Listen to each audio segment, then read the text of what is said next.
Landing સમયે વિમાનનો emergency gate ખોલીને કૂદી ગયો મુસાફર. 1 કલાક સુધી બંધ રહ્યો ચેન્નઈ એરપોર્ટનો રનવે. અમદાવાદમાં તસ્કરોનો તરખાટ. દંપતી નીચે ટીવી જોતું રહ્યું અને મકાનના ઉપરના માળે લાખોની ચોરી. પંચમહાલ હાલોલના દેવ ડેમમાં માછીમારી કરવા જતા નાવડી પલટી, 2 માછીમારીના મોત. હોર્મુઝ બંધ હોવા છતાં કાબૂમાં રહેશે ઓઇલના ભાવ. ઓપેકના નિર્ણયથી વિશ્વને મોટી રાહત. કચ્છના નાના રણમાં કુદરતનો ચમત્કાર. વચરાજ બેટ પાસે જોવા મળ્યું વિશ્વનું સૌથી નાનું શિયાળ. નમસ્કાર મિત્રો, આપ જોઈ રહ્યા છો ગ્લોબલ ગુજરાતી ન્યૂઝ. આજે આપણે લઈને આવ્યા છીએ દેશ વિદેશના મહત્વપૂર્ણના સમાચાર વિશેની વાત કરવાની છે, તો જોડેલા રહો ગ્લોબલ ગુજરાતી ન્યૂઝ સાથે. સૌપ્રથમ મિત્રો વાત કરીએ તો ચેન્નઈ એરપોર્ટ વિશેની વાત કરીએ. રવિવારની વહેલી સવારે ચેન્નઈ ઇન્ટરનેશનલ એરપોર્ટ પર તે સમયે ભારે ગભરાટ ફેલાઈ ગયો જ્યારે એક મુસાફરે ચાલુ ફ્લાઇટનો ઇમરજન્સી દરવાજો અચાનક ખોલી નાખ્યો અને બહાર છલાંગ લગાવી દીધી. 4000થી ચેન્નઈ પહોંચેલી એર અરેબિયાની આ ફ્લાઇટમાં 231 મુસાફરો સવાર હતા. આ જોખમી હરકતને કારણે વિમાનમાં બેઠેલા અન્ય મુસાફરોનો જીવ અદ્ધર થઈ ગયો હતો.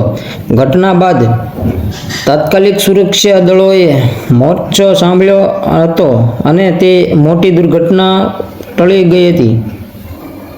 આ ભયાનક ઘટના ત્યારે બની હતી જ્યારે વિમાન લેન્ડિંગ પછી મુખ્ય રનવે પરથી દૂર થઈને એક્ટિવ વે પર ધીમી ગતિએ આગળ વધી રહ્યું હતું.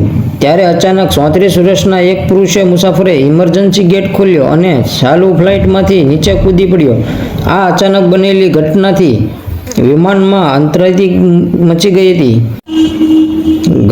વિમાનમાં અફરાતફરી મચી ગઈ હતી અને સુરક્ષા એજન્સીઓમાં દોડધામ મચી ગઈ હતી. પાયલટે તરત જ ઇમરજન્સી બ્રેક લગાવી અને વિમાનને રોક્યું હતું અને ગ્રાઉન્ડ સુરક્ષા ટીમને એલર્ટ કરી દીધા હતા. હવે મિત્રો આપણે અમદાવાદમાં તસ્કરોનો તરખાટ વિશેની વાત કરીએ તો કે અમદાવાદમાં તસ્કરોનો આતંક યથાવત જોવા મળી રહ્યો છે. શહેરના પોસ્ટ ગણતા ઇન્કમ ટેક્સ વિસ્તારમાંથી ચોરીની એક અનોખી ઘટના સામે આવી છે, જેમાં ઘરના સભ્યો નીચે હાજર હોવા છતાં તસ્કરો ઉપરના માળેથી લાખોની મત્તા ચોરી કરી રફુચક્કર થઈ ગયા હતા. તસ્કરોએ એક મકાનને નિશાન બનાવી કુલ 2,30,792 રૂપિયાની મત્તાની ચોરી કરી છે. દંપતી ટીવી જોવા મગ્ન હતું ને તસ્કરો સીડીએથી ચડ્યો. કમ્પ્યુટર સેલ્સ એન્ડ સર્વિસનો વ્યવસાય કરતા 37 વર્ષીય મયંકભાઈ શાહે પોલીસમાં ફરિયાદ નોંધાવી છે.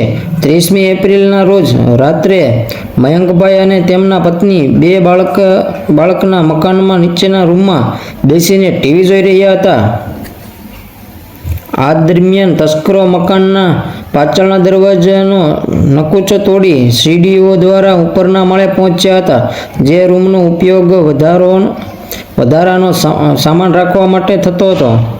ઉપરના રૂમમાંથી અચાનક અવાજ આવતા મયંકભાઈ અને તેમના પત્ની તપાસ કરવા દોડી ગયા હતા. ત્યાં પહોંચતા જ જોયું તો લોખંડની તિજોરી ખુલ્લી હતી અને સામાન વિખેરાતો.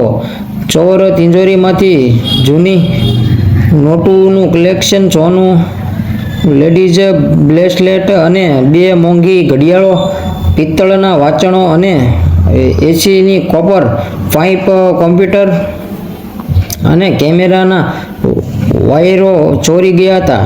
ભેગા બનનારા પરિવારે આ સમગ્ર મામલે અજાણ્યા શખ્સો સામે પોલીસ ફરિયાદ નોંધાવી છે. ત્યાર પછી મિત્રો આપણે પંચમહાલ હાલોલના દેવ ડેમ વિશેની વાત કરીએ તો પંચમહાલના હાલોલ ડેમમાં માછીમારી કરવા જતા નાવડી પલટી હોવાનું સામે આવ્યું છે. આ દુર્ઘટનામાં 2 યુવાનના મોત થયા છે. સમગ્ર મામલે પોલીસ અને ફાયર વિભાગની ટીમ ઘટના સ્થળે પહોંચી ગઈ હતી. પહોંચીને મૃતદેહોને પીએમ અર્થ હોસ્પિટલ ખસેડવામાં આવ્યા હતા. મળતી માહિતી મુજબ હાલોલના સુધારા ગામ નજીક દેવ ડેમ ખાતે 2 યુવકો માછીમારી કરી રહ્યા હતા. આ દરમિયાન ભારે પવનના કારણે તેમની નાવડી પલટી હતી. આ દુર્ઘટનામાં બંને માછીમારોનું મૃત્યુ નીપજ્યું હતું. મૃત્યુનું નામ સંજયભાઈ નાયક, ઉંમર 26 વર્ષ, રહે ધનપરી, અજયભાઈ નાયક, ઉંમર વર્ષ 22, રહે નાથકુવા. હવે મિત્રો આપણે હોર્મુઝ બંધ હોવાના છતાં કાબૂમાં રહેશે ઓઇલના ભાવ વિશેની વાત કરીએ તો હોર્મુઝ સ્ટ્રેટ બંધ કરી દેવાના પશ્ચિમ એશિયામાં અત્યારે ભારે તણાવનો માહોલ છે. મોટા સંકટ વચ્ચે ક્રૂડ નિકાસ કરતા દેશોના સમૂહ ઓપેકે એક મોટો નિર્ણય લીધો છે જે દુનિયા માટે રાહતના સમાચાર છે.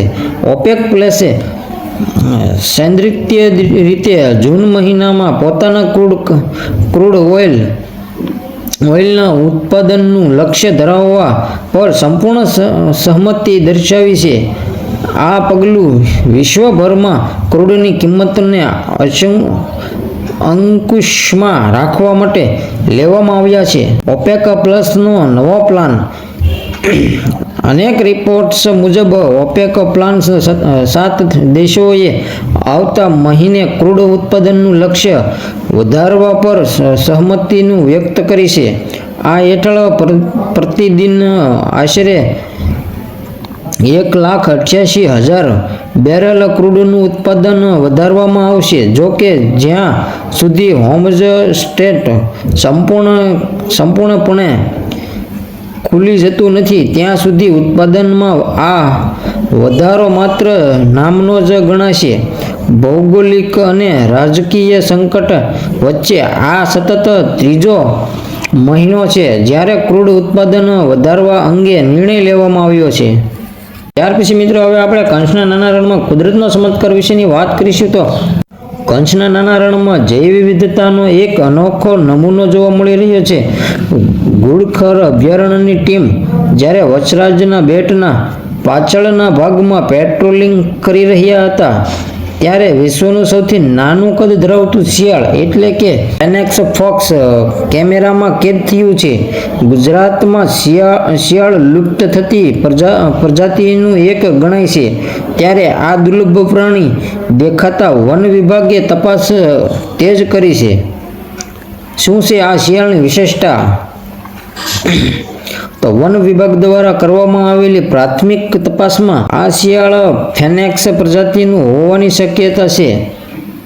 સામાન્ય શિયાળ કરતાં આ પ્રજાતિ ઘણી નાની હોય છે. તેનું વજન માત્ર 1 કિલો અને લંબાઈ આશરે 1 ફૂટ જેટલી હોય છે જે રણની રેતી સાથે ભળી જાય છે. આ શિયાળ મુખ્યત્વે ઉંદર, પક્ષીઓ, ઈંડા, ગરોળી અને નાના જંતુઓનો આહાર કરે છે. આ હતા આજના આપણે તાજા અને મુખ્ય સમાચાર. તો જો તમને સમાચાર ગમ્યા હોય તો લાઈક કરો, શેર કરો અને ચેનલમાં નવા હોય તો ચેનલને સબસ્ક્રાઈબર કરવાનું ભૂલતા નહીં. હવે પછી મળીશું મિત્રો આપણે આવતા નેક્સ્ટ વિડીયોમાં. તો જોડાયેલા રહેજો આપણે ગ્લોબલ ગુજરાતી સાથે. ધન્યવાદ.